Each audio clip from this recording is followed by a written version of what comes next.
Alrighty, welcome back to Weenie Trades. Good to see you. So in this video, I'm going to be giving a day trading and swing trading recap, along with where these stocks that I traded today may potentially be headed into the future. We had an amazing Tuesday today, and it was really all thanks to Tesla. Be sure to check out that video that I posted of the top tickers. Tesla was the biggest one on the radar because of this daily bull flag.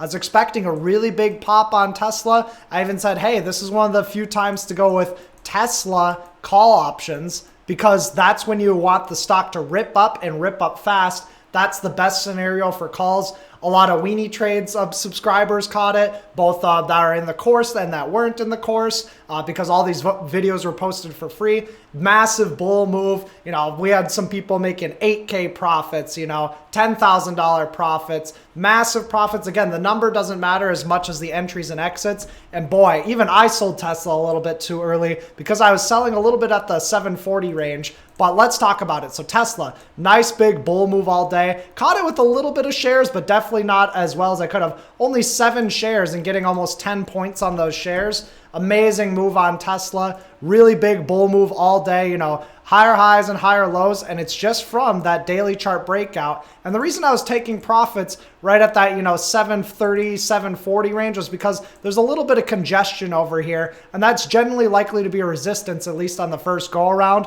It's going through a massive short squeeze right now. Tesla still pressing new daily highs. I even see some bad news starting to come in the corner. Tesla Model Y driver rips off front wheel in accident. Looks like somebody wants to get a dip buy on Tesla to me, and they're not really getting it. It's just massive. There's a lot of consolidation right here. That's where I was starting to take profits. I was talking about those debit spreads that I had. Remember those debit spreads I was talking about? I took profits on those. So if we go over to Tesla, TSLA, and we just kind of like check it out.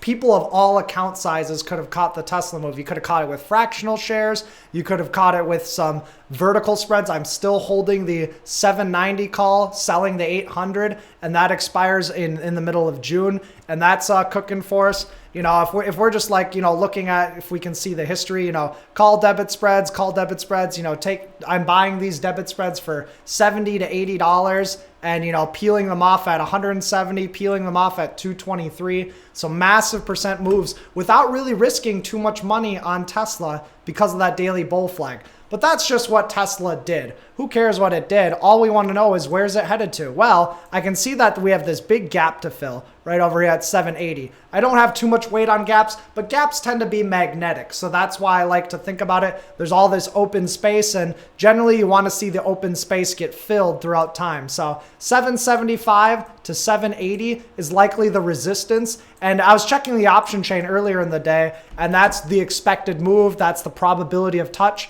And that drives Tesla right up to that 780 area. Of course, Tesla gets some really good momentum. Of course, it's ahead. It's on track. It's up 7.8%.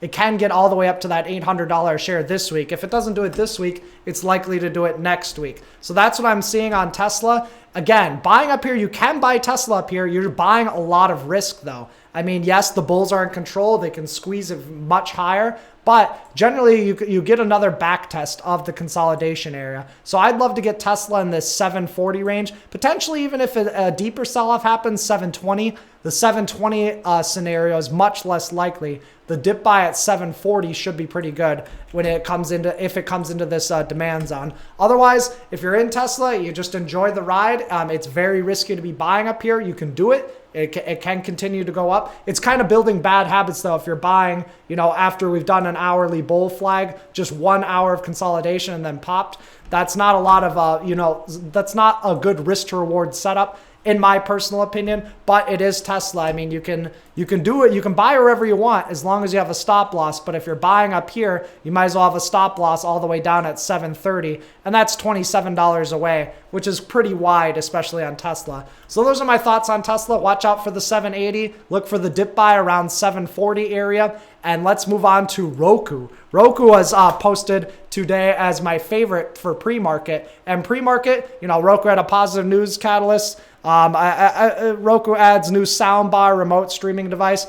who really cares? All I know that it is a plus in my book. So that's a plus. Positive news catalyst. I see a flat top resistance right here at about 375. So if it'll actually just be easier if I hit show trades over here. Show trades. We can see all the trades over here. That's not the trades. There we go. Right over here. So buying on the first minute of the day, we just get a nice good rip up. Buying, buying, buying. Selling a little bit, selling a little bit. Buy again on this flag break. So here's your flag break. Buy right there in anticipation of it moving higher. Boom, it moves higher. We take some profits off. We take some profits off.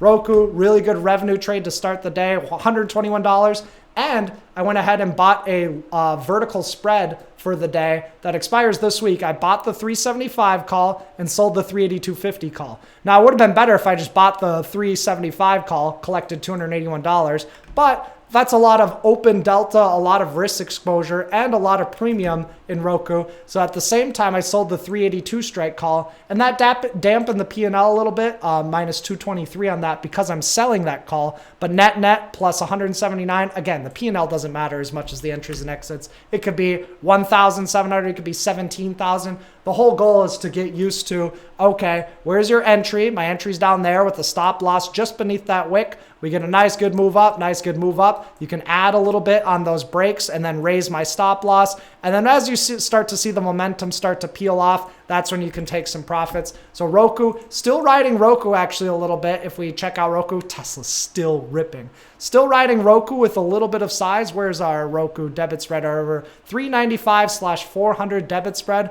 And that's if ROKU can get to 400. So I'm expecting ROKU to touch 400 by the end of the week. And maybe it goes a little bit higher, maybe it doesn't. And but this is a nice good debit spread where it costs $130, and this $130 turns into $500 if ROKU can get above 400. So you don't need a large account to trade ROKU as long as you just know your risk when you're buying the debit spread, and you can really get some good returns if they do the expected move within the time frame. So there goes ROKU the rest of the day. Tried to do a little bit of a trade on here on this flag pop. Quick little stop out of minus 40 cents on 21 shares. Barely anything. But there goes ROKU, new daily highs. I bet the ARK ETF is killing it along with Square. Yep, there's the ARK ETF. ARKK, Kathy Wood, bull flag popping on ARK. So that's going to definitely help out ROKU, Tesla, Square, all the main holdings of ARK to continue on upwards. So that's ROKU. In terms of the dip buy on ROKU, if it could dip back into 380, that'd be great. You know, that would just be a back test of the former breakout area. But I don't know if we'd actually potentially get that. So that was ROKU on the day. Really good move. Let's talk about Roblox, the last stock I traded, main stock I traded. If you want to take a look at the account, good little day, good day day trading. You know, solid green day trading, and really good day swing trading overall net. At one point was up almost 2K, but had to give some off the top. Just a little bit off on some of the exits, a little bit off on Peloton today. That's okay. I don't expect to nail the tops and bottoms. Remember, I just want to catch the chunk of the move. So let's talk about Roblox. If I just clear the show trades over here. So Roblox, we kind of had this pinching triangle formation. I actually talked about Roblox a lot on stream earlier. And on the private live streams, back when Roblox was at 65, I said, hey, if Roblox can hold a higher low and we can hold another higher low and break above 70, I'm interested in Roblox. So I took some swing trades on Roblox, and I believe I bought the 74 strike call and I sold. So buy the 74, and then I sold the 77, or it was 78. So that cost me a total of $100, and I was able to, turn that into almost, $400, $700 into about $300. That was a nice good move on Roblox today because of the all-time high breakout. And, I was just taking profits off at 80. I was taking profits off at 81. Again, didn't nail the high of the day. I don't need to. I just need to catch a chunk of the move that makes sense to me. And Roblox going into the future, I believe that, based on these prior consolidation areas, 78, 77 is probably a good dip buy with a stop loss just underneath. Or you could potentially dip buy it at 80, whatever the higher price that you do, you might need a wider stop loss, maybe a smaller position size. But Roblox, where could it head? Well, if we check the options chain this week, options chain says there's a 67% chance that we go as high as, 83. But there's about a 50% chance we touch 85. So 85 seems to be a good target this week on Roblox. if we scroll over to next week on Roblox, we can see that, okay, there's a pretty decent chance that we can go as high as 85, potentially 90. So I'll take the difference between the two, call it 87 in 2 weeks that Roblox can potentially touch. So that's a really good all-time high breakout. That's my favorite setup because when you're at all-time highs, ATH, every single short seller that has shorted the stock is now underwater and they have to buy to cover. So they have to buy to cover, and then investors that wish they would have bought more start to buy, and it just creates tons more momentum. An object in motion tends to stay in motion, and that's what I like to say a lot in stocks, and the motion is upwards for Roblox. So if you enjoyed this day trading recap, swing trading recap, be sure to hit the like button, comment, subscribe, hit the bell notification, hang out at Weenie Trades Live to see all these executions live. You can take your own trades. You can follow along. I don't encourage you to always follow me on all my trades. I mean, we want to be making our own decisions when we're trading. And I'm just there as a tour guide, a market tour guide, and just some mild entertainment as we go along. So be sure to subscribe, hit the bell, ask me about all of these stocks while we're live. And with that, I'll see you in the next one. Bye-bye.